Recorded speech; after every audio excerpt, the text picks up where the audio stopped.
Hola, bienvenido a nuestra lectura de la Biblia, día número 86. Y hoy día vamos a terminar ya el primer libro de la Biblia, que es el Génesis, o el libro de los principios. Así que vamos a comenzar con nuestra lectura en el nombre del Señor Jesús. Comenzamos aquí con el capítulo 48, donde vamos a ver lo que hizo Jacob de bendecir a los hijos de José, su hijo que había estado en Egipto, ¿verdad? Se le hizo saber a José, dice el versículo número 2, se le hizo saber a Jacob diciendo: aquí tu hijo José viene a ti. Entonces se esforzó Israel y se sentó sobre la cama. Ya vemos que José viene a verlo porque le dicen que su papá está enfermo. Número 1, hijos, visiten a sus padres, no esperen a que estén enfermos. Ya lo digo para ustedes porque pues ya mi mamita no vive, ni mi padre tampoco, hace muchos años. Entonces, importante visitar a los padres, especialmente en el momento de la enfermedad, si se puede. 2, padres, ¿ya? Él se esforzó, estaba enfermo. Cuando los hijos vienen a visitarnos, yo ya soy mamá, tengo hijos grandes que no viven en casa, pero cuando ellos vienen me esfuerzo. Y así vemos aquí un esfuerzo de este padre, Jacob, al saber, al conocer que su hijo lo viene a visitar, ¿ya? Y ahora vemos a este padre hablándole a su hijo, no de cosas triviales. Ese es otro tema bien importante que yo aprendí, que me dejó ver el Señor a mí en lo personal, sino que empieza a decirle a José en el versículo 3, el Dios omnipotente me apareció en luz en la tierra de Canaán y me bendijo, y me dijo: he aquí yo te haré crecer y te multiplicaré y te pondré por estirpe de naciones y daré esta tierra a tu descendencia después de ti por heredad perpetua. No solamente ahora que tú como padre, como madre, guardes las promesas de Dios en tu corazón y te acuerdes de ellas, sino que bien importante esto, decírselas a nuestros hijos, manifestarles qué promesas existen de parte de Dios para nuestras vidas y para nuestra familia, ¿ya? Porque el día que tú no estés, ellos tienen que poder tener cómo clamar a esas promesas. De ahí vemos ahora, ¿verdad?, que dice aquí en el versículo 5, y ahora tus 2 hijos, Efraín y Manasés, que te nacieron en la tierra de Egipto, antes que viniese a ti a la tierra de Egipto, míos son, como Rubén y Simeón serán míos. Entonces el abuelo adopta a los hijos de José como si fueran de él, ¿ya? Y después vamos a ver que eso tiene mucho que ver con ya el plan perfecto que traía Dios de que fueran 12 tribus. Entonces estos 2 hijos de José vienen a ser parte de las tribus cuando José no lo va a hacer. Él lo daba por muerto. Entonces, como que al 2 por 1, toma los 2 nietos y los hace como si fueran sus hijos para dejarles herencia también. Oh, dije yo, qué importante. Entonces, muchas veces nosotros como padres tenemos que proveer y pensar, no solamente en nuestros hijos directos, sino también inclusive a veces en nuestros nietos, depende cómo Dios nos dé a sentir y lo que uno está viendo que sucede. José no necesitaba nada, probablemente, ¿no es cierto? Pero los nietos a lo mejor sí. No podemos entender qué estaba mirando aquí Jacob, por qué Dios le estaba guiando así, pero sí puedo ver el plan final que vamos a conocer, que eran 12 las tribus y ahí están incluidos estos 2 hijos. Así que dice el versículo 8, y vio Israel los hijos de José y dijo: ¿quiénes son estos? Y respondió José a su padre: son mis hijos que Dios me ha dado aquí. Y él dijo: acércalos ahora a mí y los bendeciré. Básicamente fructifica donde estés. Es como que yo vi esto aquí, ¿no? José estaba desterrado en una tierra lejana, pero él no se quedó cruzado de manos. Él prosperó no solamente personal, financieramente, profesionalmente, sino también ahora en familia. Le trae a sus 2 hijos, pero él entiende que esos 2 hijos a él se los dio Dios. Y eso es importante para nosotros como hijos de Dios, entender que nuestros hijos son una bendición también de parte de Dios. Y la bendición, muy importante la bendición a nuestros nietos. Yo ya soy abuela, así que ya sé de esto. Entonces vamos al versículo 13, donde dice que los tomó José a ambos, Efraín a su derecha y a la izquierda de Israel, y Manasés a su izquierda, a la derecha de Israel, y los acercó a él. Pon atención, el mayor era Manasés, ¿verdad? Y de sí mismo lo puso a su izquierda, porque cuando quedara enfrente de su padre, el papá lo iba a tener a su mano derecha, la mano de poder. Fíjate lo que pasa entonces, versículo 14. Entonces Israel extendió su mano derecha y la puso sobre la cabeza de Efraín.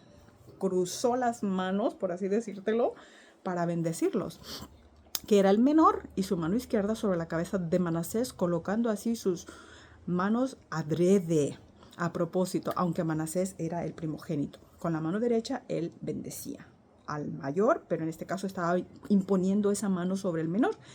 Dice el versículo 17, pero viendo José que su padre ponía la mano derecha sobre la cabeza de Efraín, le causó esto disgusto y asió la mano de su padre para cambiarla de la cabeza de Efraín a la cabeza de Manasés. Muchas veces nosotros no estamos entendiendo los planes de Dios y vemos humanamente que este es mayor y debería de estar en un mejor puesto, mejor posición, mayor poder, autoridad o lo que tú quieras. Pero los planes de Dios muchas veces son otros. Y aquí vemos que se repite el mismo patrón que Dios viene haciendo desde la promesa con Abraham. Y creo que va a llover esta mañana, amaneció nublado, ya siento que está chispeando. Si paro el video un poquito y continúo después dentro de casa, va a ser por eso. Bueno, continúo. Entonces, cuando Dios le dio la bendición a Abraham de sus hijos, Dios no bendijo a Ismael, que era su hijo mayor, sino a Isaac. Después, Jacob y Esaú, que vemos aquí ahora Jacob convertido en Israel, no fue la bendición para Esaú el mayor, sino para el menor Jacob. Ahora la bendición también que él está dándole a los hijos de José está como decir, cambiándola. Y tú puedes decir, ¿por qué? Bueno, Jesús dijo que el que quería ser el mayor entre nosotros sea el menor, el que sirve. Y muchas veces eso Dios nos lo está ejemplificando también por su palabra, ¿ya? Así que el padre le dice en el versículo 19 que no quiso. Su padre no quiso y dijo, lo sé, hijo mío, lo sé. También él vendrá a ser un pueblo y también será engrandecido, pero su hermano menor será más grande que él y su descendencia formará multitud de naciones. Bueno, vamos a pasar al capítulo número 49. Voy a pausar y seguimos en un momento. Continuamos entonces, capítulo 49, dice, y llamó Jacob a sus hijos y dijo, juntaos y os declararé lo que os ha de acontecer en los días venideros. Así que él no le habló en privado a uno y al otro, sino que los hizo juntar a todos para que el uno escuchase lo que le estaba diciendo al otro. Importante, padres, madres, no seamos con favoritismo, actuando con favoritismo, ni secretismos en medio de nuestra familia, que nuestros hijos entiendan que hay cosas que son para que todos la tengan clara y la escuchen al mismo tiempo y no se preste al rato a malos entendidos entre nuestros hijos. Entonces empieza hablando Israel y le habla primeramente a Rubén, él era su primogénito y se lo dice en el versículo 3, pero me llama la atención el versículo 4 donde le dice, impetuoso como las aguas, no serás el principal por cuanto subiste al lecho de tu padre, entonces te envileciste subiendo a mi estrado. Cuando recuerdan que Rubén se metió, decimos nosotros, ¿verdad?, con la concubina de su padre, para cualquier padre eso es una deshonra, ¿no es cierto?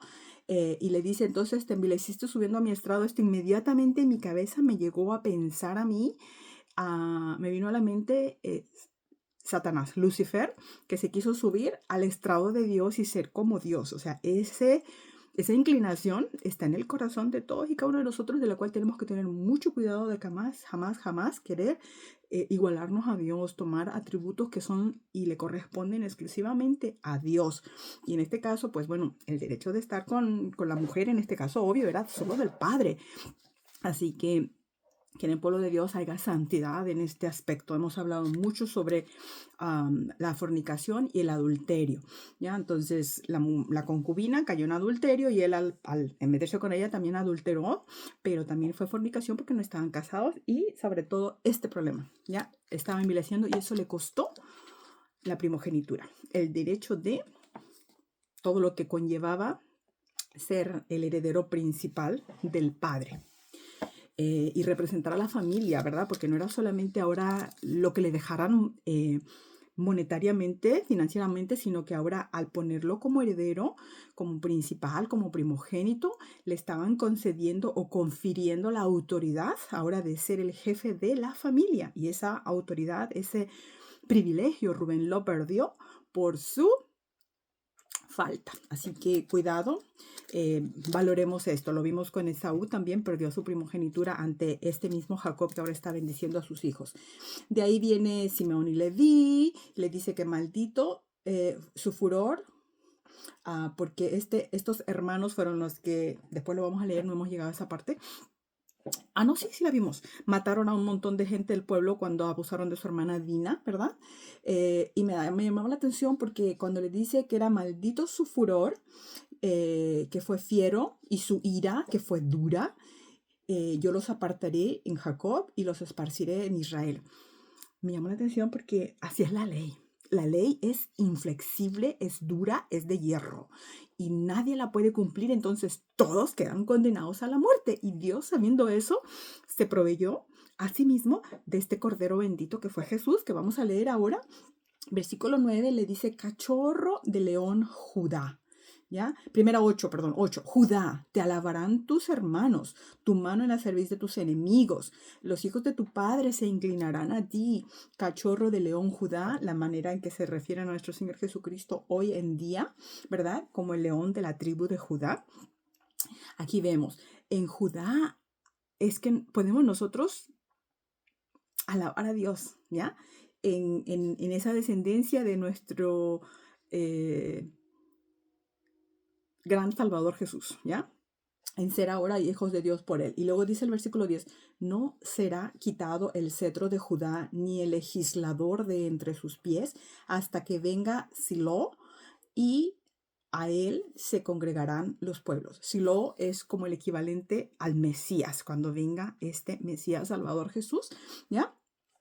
Esto es lo que ahora nosotros podemos gozar, este tiempo en el cual Cristo llegará un día y reinará. Vendrá ya no humilde y manso, como hemos dicho en otras ocasiones a través de la palabra, sino con poder y gran gloria para juzgar a las naciones. Así que vendrá el legislador, dice, ¿verdad? Ni el legislador de entre sus pies no le va a ser quitado que él juzgue, que él legisle al mundo entero en realidad, ¿ya? Y a él se congregarán los pueblos. Bueno, de ahí él sigue hablándole, tú vas a poder leer, a mí me llaman la atención esas tres partes más importantes para mí, fue Rubén, primogénito, mucho cuidado, no desvirtúes y no menosprecies la autoridad que Dios nos da como hijos de Dios. 2, Simeón y Leví, la ley es cruel, es implacable, es ira y furor. Pero tercero, de ahí viene Judá, a través de quien podemos alabar a Dios y glorificar a Dios porque por él tenemos salvación, ¿ya? Y podemos nosotros ahora reconocerlo como nuestro Salvador, ¿ya? Y de ahí vámonos al versículo 22 al 26, que me llamó también mucho la atención. Tú lo vas a poder leer porque ahí le habla a José. Definitivamente Dios habla a ese su hijo, lo que le hicieron, lo que él pasó, pero cómo Dios lo bendice. Y voy a llegar yo nada más ya al versículo 26, donde le dice, las bendiciones de tu padre fueron mayores que las bendiciones de mis primogénitos. Hasta el término de los collados eternos serán sobre la cabeza de José y sobre la frente del que fue apartado de entre sus hermanos. Todo lo que él pasó, todo lo que él sufrió debe haber sido tremendo y lo hemos leído ya, estamos terminando, pero aquí vemos ahora cómo inclusive de parte de su padre viene la bendición porque aguantó la prueba, como diríamos nosotros, con la frente bien en alto, limpio, puro, se mantuvo, no cayó en pecados y lo hemos leído. Bien, y de ahí, bueno, habla de la muerte y del sepelio de Jacob, ¿verdad?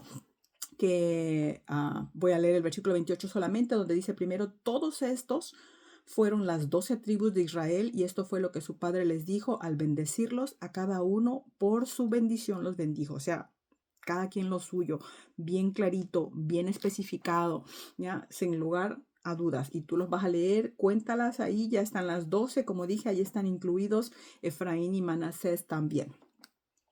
Y pues bueno, muere Jacob entonces, dice, versículo 33, y cuando acabó Jacob de dar mandamientos a sus hijos, encogió sus pies en la cama y expiró y fue reunido con sus padres.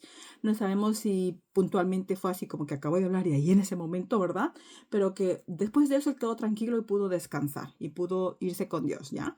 Muchas veces hay personas que me ha tocado verlo, ¿no? Me ha pasado que lo he mirado que están con algo en la mente, con un pendiente, algo que no hicieron y es como que parece que no pueden acabar de morir y a veces hasta agonizan y no pueden morir porque no acaban lo que tienen que hacer, no dejan las cosas arregladas. Entonces, pueblo de Dios, seamos previsores, nadie tiene la vida comprada Prepara por lo menos un escrito en tu casa, deja claro o habla con tus hijos y el día que llegue tu hora, sabes que vas a dejar todos tus cosas en orden, tus cuentas, ¿no? Ya lo leímos eso, me parece, o lo vamos a leer, del rey que Dios le dijo que arreglara sus cosas porque iba a morir. O sea, Dios le dio esa chance de poner sus cosas en orden. Bueno, por la palabra de Dios lo estamos oyendo también. Vemos el versículo 50 ahora, donde dice que al morir pues su padre, José se echó sobre su rostro de su padre, lloró sobre él y lo besó. Tristeza.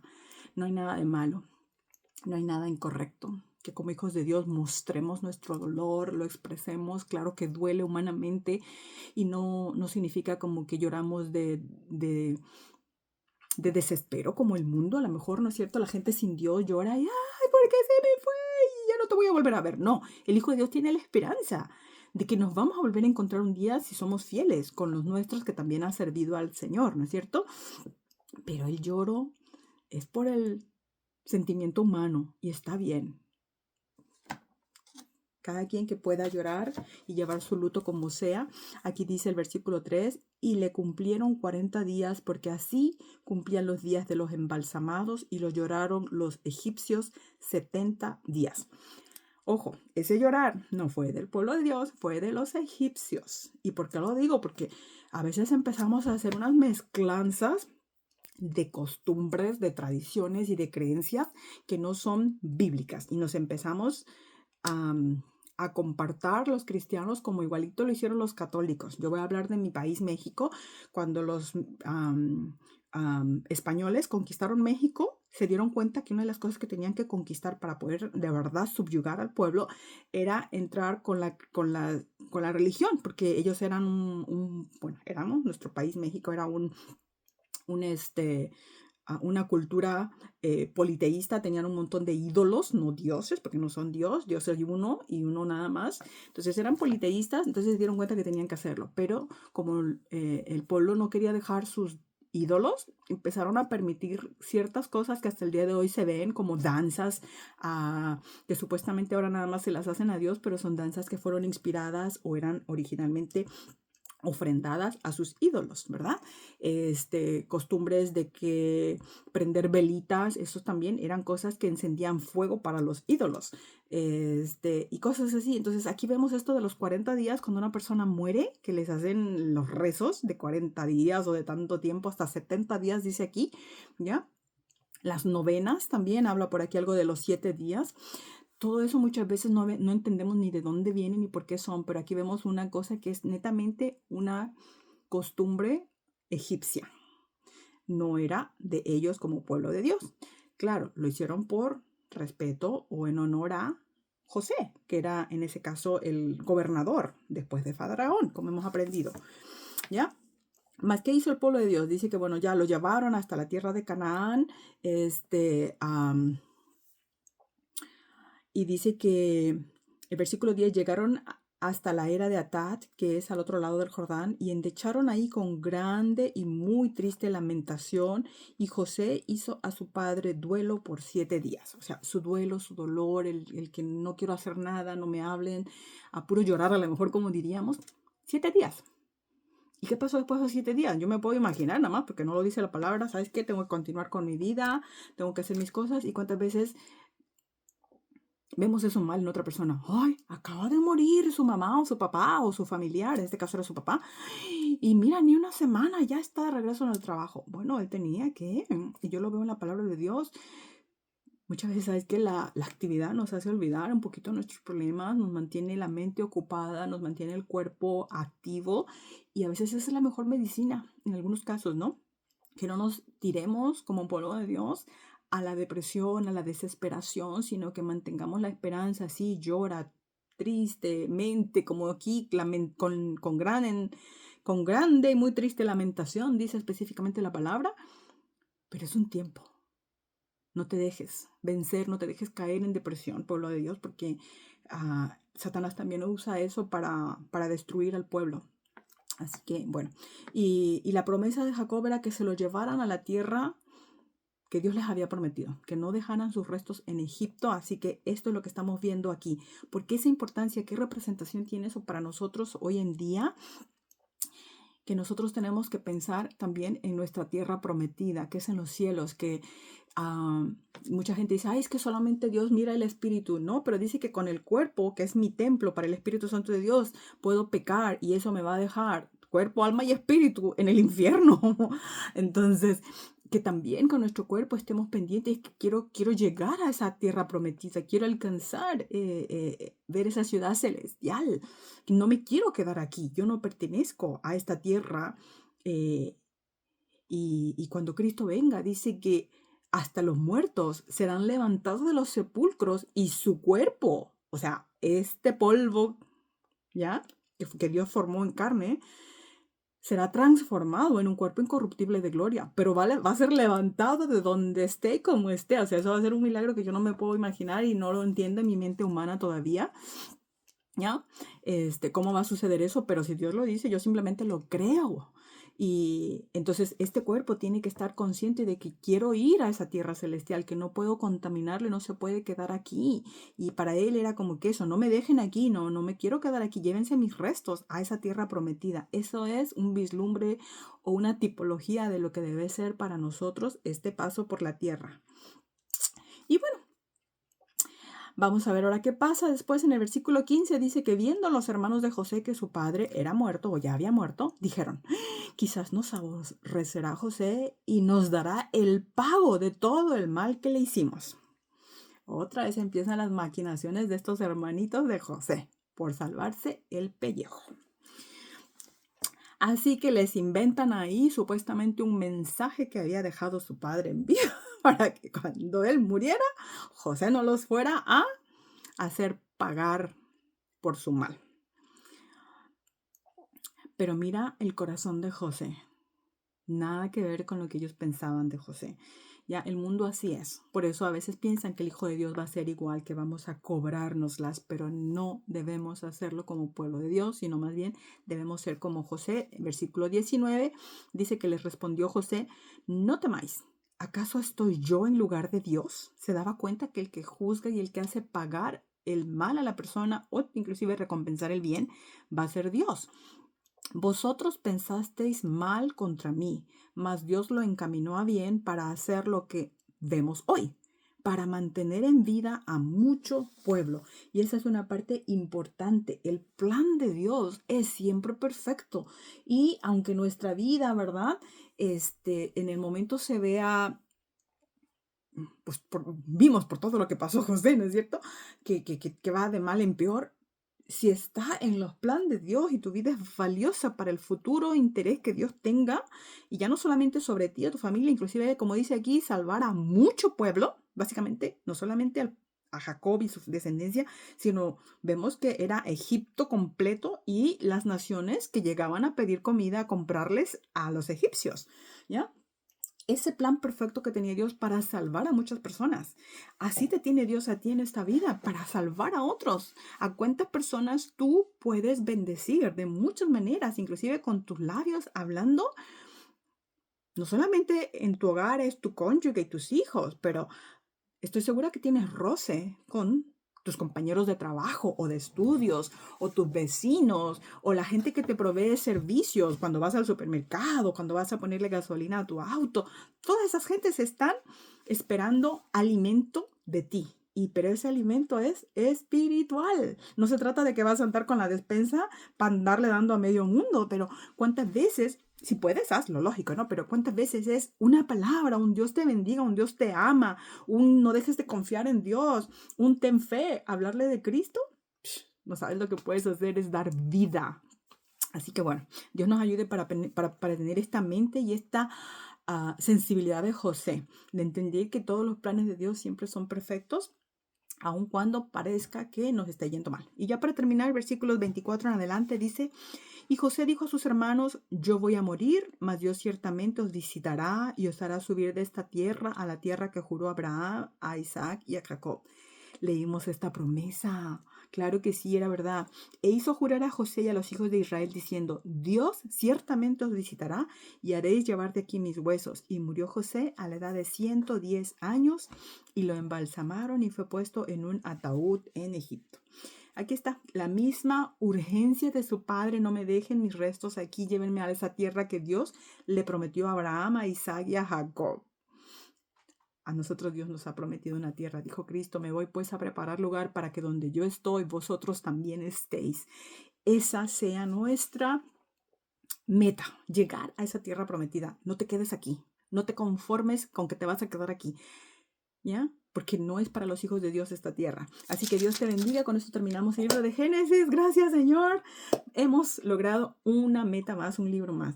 Así que Dios siga bendiciéndote, hablándote a tu vida y que sea el Espíritu Santo de Dios, ¿verdad? Enriqueciéndote a través de tu propia lectura. Recuerda, estos son mis pensamientos y las conclusiones a las que yo llego. Tú tienes que leer la palabra del Señor.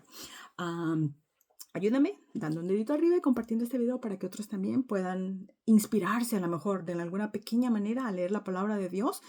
Y si quieres esta guía, ya sabes, déjame saber y te la hago llegar. Dios te bendiga y hasta la próxima. Chao.